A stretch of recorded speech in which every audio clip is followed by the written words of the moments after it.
Hey guys, in this video I'll show you a sword and shield solo build I have used to solo the Scaler Peak 4-man dungeon in hard mode difficulty and the Bal Sunnar dungeon in veteran difficulty. You can use this build to obliterate any kind of regular solo content like arenas, world bosses, dolmens, dragons, volcanic vents, harrow storms, mirror incursions, etc. Because all of these things are 100 times easier than soloing 4-man DLC dungeons in veteran or hard mode difficulties, which this build is capable of. While one-handed shield isn't usually the ideal weapon type for solo, it has its niche, and that niche are fights with a lot of blockable direct damage, like for example Anthelmir in Oathsworn Pit, or basically any fight in the Bal Sunnar dungeon. And even outside of that niche, it's not that far behind Dual Wield in terms of DPS, especially if you utilize buff weaving. When it comes to ESO content creation, there are lots of untested scam builds out there, so I wanted you to be sure that this build actually works. So you'll be able to find both logs and recordings of soloing the hard mode Scaler Peak and veteran Bal Sunnar dungeons. Logs allow you to check various statistics of a fight, like damage done, healing done, which ability or item did the most healing, etc. And you can even watch a top-down replay of the fight. It's not necessary to look at it at all, but it's there if you're curious about finer details. Later on, I'm also going to show a bunch of parses on the 6 mil unbuffed dummy, so you can compare this build to other solo builds. The build is also on my website, so if you prefer written guides over YouTube videos, you can read it there instead. The link will be in the description. So, starting off with skills. This is the base setup that will work for most situations and which should be your starting point when making situational setups. First we have Shield Throw, a scribing ability with the Physical, Knight's Valor and Resolve script combination. It's a spammable that will also interrupt enemies who are channeling and grant you major resolve for 10 seconds. Which increases your armor by almost 6000 and is a crucial defensive buff. Use Power Slam instead, if you don't have access to scribing. Next we have Burning Embers, a dot that will heal you for 100% of its damage done. It applies the burning stats effect at the beginning, which will also proc the combustion passive if it's off cooldown. It's also going to grant you a stack of Molten Whip. Next we have Noxious Breath, an AoE dot that applies the Major Breach debuff, which reduces enemies' armor by almost 6000, and is crucial for any non-overland content. Though, in this build, we're also getting Major Breach from Elemental Susceptibility, so Noxious Breath is used just because it's a strong AoE dot, not because of its Major Breach. You can also use it as a spammable when facing multiple enemies. It's also going to grant you a stack of Molten Whip. Next we have Barbed Trap, a dot that will apply Hemorrhage stats effect at the start and grant you Minor Force buff, increasing your critical damage by 10%. It will also trigger the Slayer passive.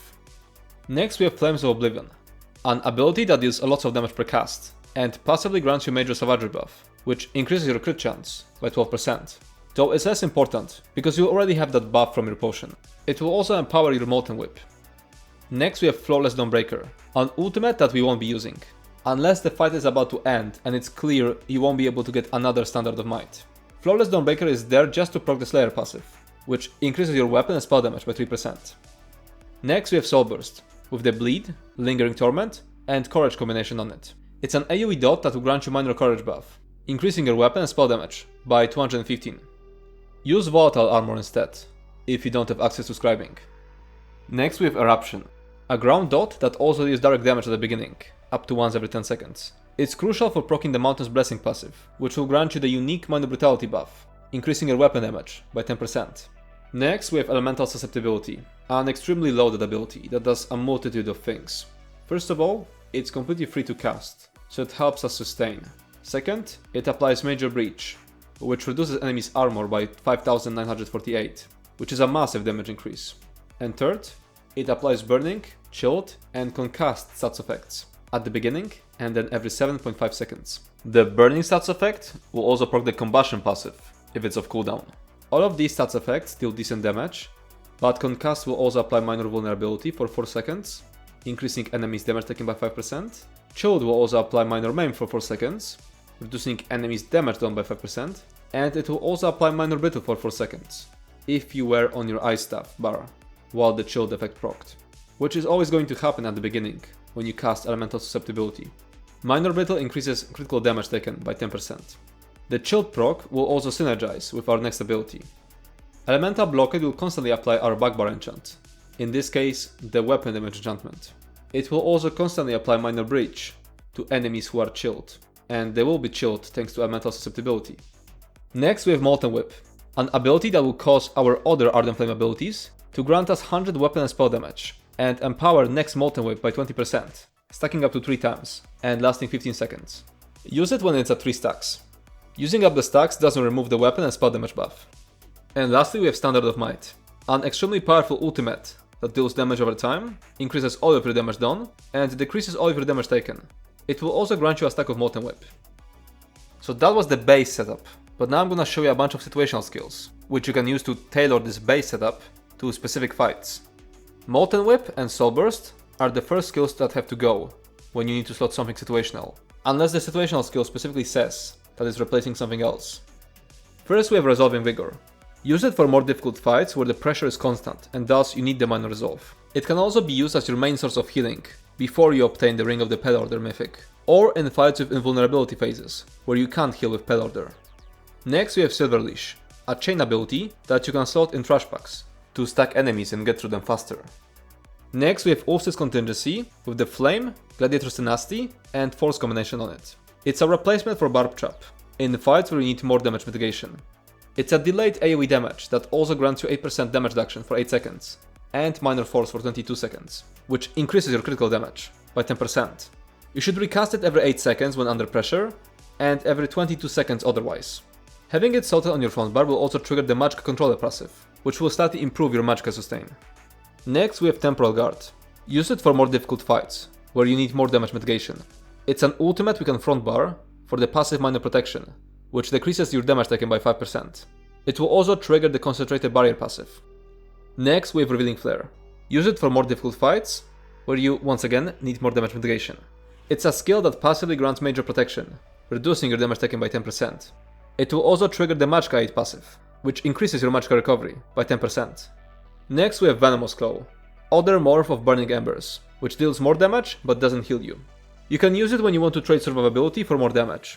Since you are switching a Magicka ability for a stamina one, you should also change your Soul Burst's Bleed script to Flame script, so that it costs Magicka instead of stamina. Next we have Power Slam, our replacement for Shield Throw in fights where you have to block a lot. Power Slam has decreased cost after blocking, so it's the only way to sustain this kind of fights. When swapping out Shield Throw, you have to also swap Molten Whip to Volatile Armor to get your Mage Resolve back. Next we have Precognition, an ultimate that breaks you out of some otherwise unavoidable stuns. You'll need it to get around some mechanics which are otherwise impossible or very difficult to solo, like for example Inferno's Hold in Zan the Scalecaller fight. Next we have Defensive Stance. Use it for fights where you have to block a lot of attacks. This skill will passively increase your block mitigation by 10% and reduce your block cost by 10%. It can also be used to gain a damage shield and reflect the next range attack within 6 seconds. Next we have Shield Wall, and you can use either morph here. It's a decent ultimate for fights where you have to hold block for a very long period of time, like for example Roxa the Warped fight in Bal Sunnar dungeon. Now let me show you a bunch of examples of how your final setup could look after you apply these situational skills to your base setup. This is a setup with lots of damage mitigation, for bosses that hit very hard. This is a setup with chains, for dealing with trash packs. It also replaces Barb Trap with Oathsworn Contingency, not because you need the mitigation, but because Contingency is AoE, while Barb Trap is a single target ability. This is a setup I've used when fighting Zan the Scalecaller in the Scalecaller Peak dungeon. It replaces Standard of Might with Precognition, which is required to break out of Inferno's Hold. This is a setup I've used when fighting Kovan Girion in the Bal Sunnar dungeon. Power Slam replaces Shield Throw, because Kovan's light attacks hit very hard, so you'll have to block most of them. And in order to sustain that much blocking, combined with casting your skills, you'll have to use Power Slam, which has reduced cost after blocking an attack. And since you no longer have Shield Throw providing you with major resolve, you have to replace Molten Whip with Volatile Armor to get that important buff back. This is a setup I've used when fighting Roxa the Warped in the Bal Sunnar dungeon. Defensive stances increase block mitigation and reduce block cost, help with surviving and sustaining blocking Roxa's beam. And Spellboard Ultimate does the same thing. And this is a setup I've used when fighting Matriarch Lada Telvanni in Bal Sunnar. Matriarch Lada Telvanni has a phase where she becomes invulnerable, and it becomes impossible to heal off of damaging her through Ring of the Pale Order. During that phase, you'll have to keep up resolving Vigorous Heal over time. Now as for rotation, I don't use a static rotation, so this is just a list of priorities. Simply recast abilities when they run out, and follow the list of priorities when there are multiple things to refresh. Thanks to a Deadly Bash passive, this build has potential to utilize bash weaving, which means using a bash after each ability. If you want to do that, make sure to set a separate keybind for bash, instead of using the block plus light attack combination, as blocking will halt your stamina recovery. You should stop bash weaving once your stamina gets too low. If your Molten Whip's weapon and spell damage buff is about to run out, while all of your Ardent Flame abilities are already running, recast Burning Embers or Noxious Breath early, whichever has less time remaining. Use Shield Throw if you don't have Major Resolve. You can skip this step in easier fights. Use Elemental Susceptibility, use Eruption, use Elemental Blockade, Barb Trap, Soul Burst, Molten Whip if it's at 3 stacks, Flames of Oblivion, Burning Embers, Noxious Breath, and Shield Throw. Keep in mind that you can pre-buff Flames of Oblivion, Soul Burst, and Eruption's Mountain's Blessing passive before entering combat. Now as for passives, the only passive you specifically have to skip is Trifocus. I am now very quickly going through all of the passives you should get on the screen. You can either pause the video or look up this list on the website guide.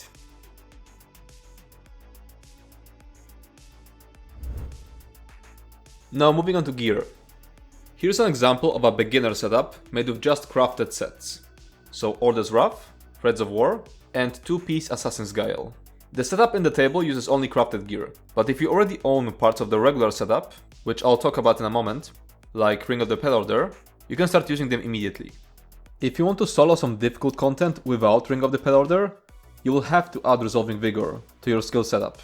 But for the easier stuff, the healing from Burning Embers will be enough.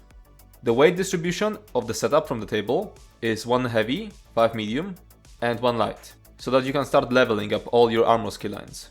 Once you transition to regular setup, you'll be using 6 medium, 1 light most of the time, switching to 1 heavy, 5 medium, 1 light only against more difficult fights. But you don't have to start with this specific setup. Now I'm gonna show you a bunch of alternatives, which are either crafted, come from Overland, or from dungeons. Simply pick 2 sets that are easiest for you to obtain, or maybe you already have some of them. As for crafted gear, we have the Order's Wrath and Threads of War, which I've already put in the table, but Hunding's Rage is also a decent option. Now as for Overland, we have Mother's Sorrow, which is a light set from the Shan, Back Alley Gourmet, which is a light set from Galen and Iphelon, and Dragon Guard Elite, which is a medium set from Southern Elsewhere. Keep in mind that crafted and Overland sets are tradable and can be bought from other players. Now as for dungeon sets, we have Tsogvin's Warband, which is a medium set from Frostvault. We have Aegis Scholar, which is a medium set from Unhallowed Grave. We have Pillar of Nirn, which is a medium set from Falkreath Hold.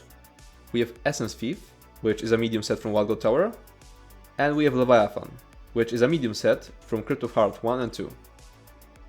And there are a few more things I have to mention. Use training traits if you're still leveling. If you're already at max level and have enough champion points, you can instead use Divines and Reinforce on a chest piece. For Overland content, you don't need as much penetration, so you can replace Ice Staff with Inferno Staff. Now we're moving on to the regular gear setup, which is going to be your ideal gear for the majority of content. So Ansu's Torment, Essence Thief, Ring of the Pale Order, Crushing Wall, and 1-piece Slimecrow. If you want to switch to a situational set, it's best to replace Ansu's Torment, especially since most good situational sets also provide Minor Slayer. Essence Thief provides a lot of sustain, so replacing it only makes sense in fights where you can't retrieve the Essence Thief pool, like for example in any dragon fight. Without Essence Thief, you can forget about sustaining bash weaving, and you might have to heavy attack once or twice, before Standard of Might will replenish your stamina with Battle Roar. So the first situational set is Susan's Torment, the best set for trash packs and for bosses that regularly spawn smaller adds. Next is Arms of Reliquan, best for easier single target fights. It does a lot of single target damage, but this damage doesn't heal you through Ring of the Pale Order. Berserking Warrior is a replacement for Essence Thief, for fights where you can't retrieve the pool.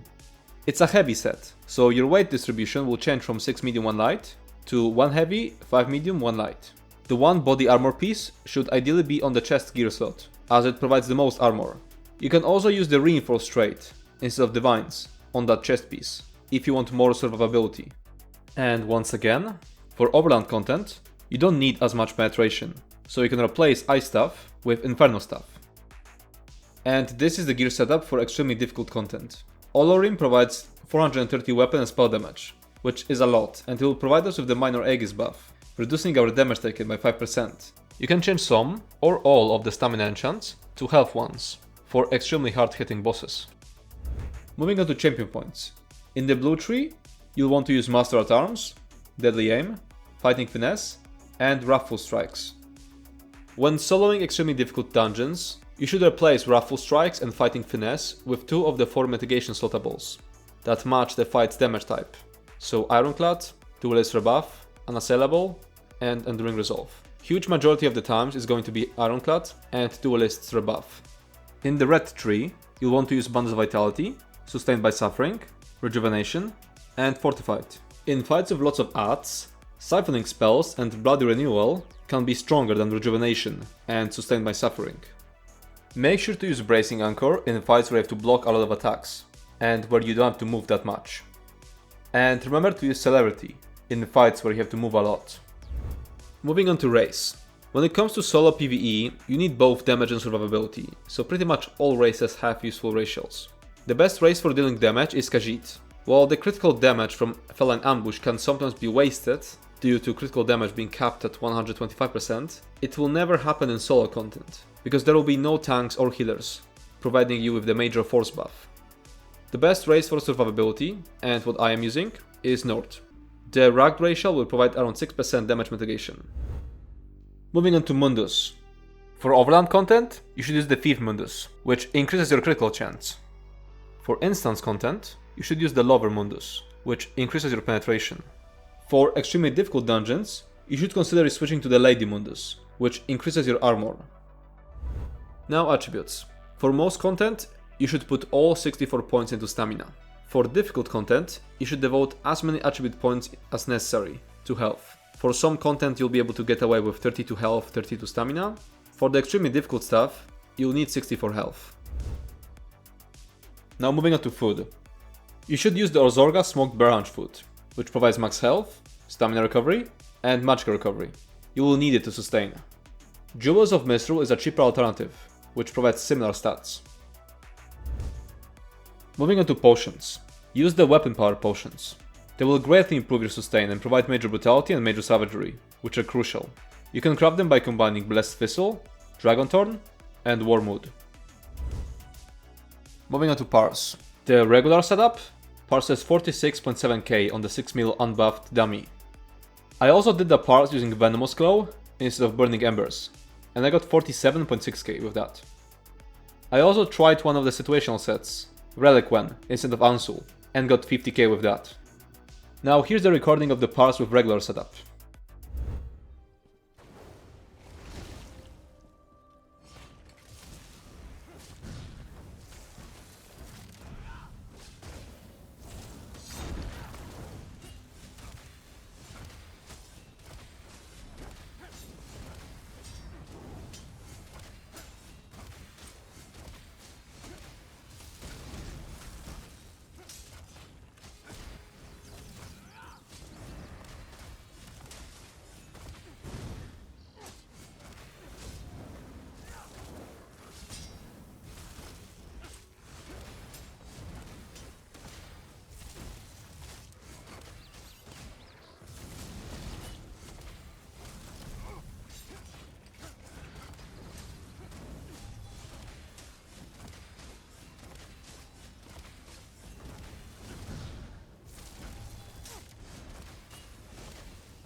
And that's it for this video.